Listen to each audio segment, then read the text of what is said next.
Magasins pris d'assaut, rupture de stock de pièces détachées, la crise sanitaire a donné un grand coup d'accélérateur au marché du vélo selon l'étude Xerfi Precepta. La crainte de contagion dans des transports en commun souvent saturés favorise clairement les déplacements à vélo dans les grandes métropoles, dont certaines ont par ailleurs mis en place de nouvelles pistes cyclables plus ou moins temporaires. Autre moteur au marché, l'extension des primes à l'achat de vélos à assistance électrique. Plus cher en moyenne que les vélos traditionnels, ces VAE ont représenté 45% des ventes totales de vélos en valeur en 2019 et le Made in France se révèle très bien placé sur ce créneau ultra segmenté. Ajoutons aussi le coup de pouce vélo décidé par le gouvernement à la suite du premier confinement et qui a enregistré 650 000 demandes de réparation à la mi-septembre 2020. Pas étonnant alors qu'une multitude de marques se renforcent sur le marché en plein essor des mobilités électriques douces, ce qui renforce invariablement la concurrence par les prix, notamment sur l'entrée et le milieu de gamme des VAE. Citons d'abord les fabricants français comme Moustache Bikes ou EOVolt qui ont investi en 2020 pour accroître leur capacité de production. Citons aussi l'arrivée de nouvelles marques de fabrication étrangères comme Xiaomi qui a lancé un modèle électrique pliant.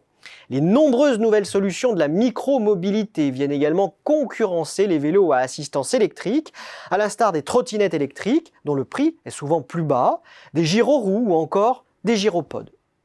La concurrence se renforce également entre distributeurs. Jusqu'alors dominés par les magasins spécialisés, comme Vélo et Oxygène, Véloland ou Culture Vélo, ou encore par les enseignes multisports telles Intersport ou Decathlon, de nouveaux acteurs apparaissent sur ce maillon. De plus en plus de marques de vélos optent ainsi pour la vente directe via la prospection par les réseaux sociaux. Les enseignes de distribution exogènes au monde du vélo s'y renforcent également, à l'instar de Fnac Darty et des GSA comme Auchan. Les e-commerçants, eux, cherchent à s'affirmer davantage dans la distribution de vélos complets, alors qu'ils étaient surtout présents dans la vente de pièces détachées. Citons les généralistes Amazon et Cdiscount, mais aussi les spécialistes en ligne du cycle, qui d'ailleurs développent leurs propres magasins physiques, à l'image de Alltrix ou Matériel Vélo.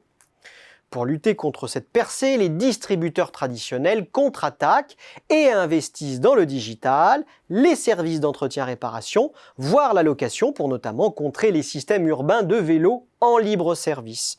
Au final, l'essor des VAE repousse les frontières du marché du vélo car les composants électriques et électroniques, les batteries et la connectivité deviennent des éléments clés dans les mécanismes de création de la valeur, des éléments qui donnent aux acteurs de l'électronique, de la mobilité électrique et aux géants du numérique une place tout à fait nouvelle au sein de cette filière.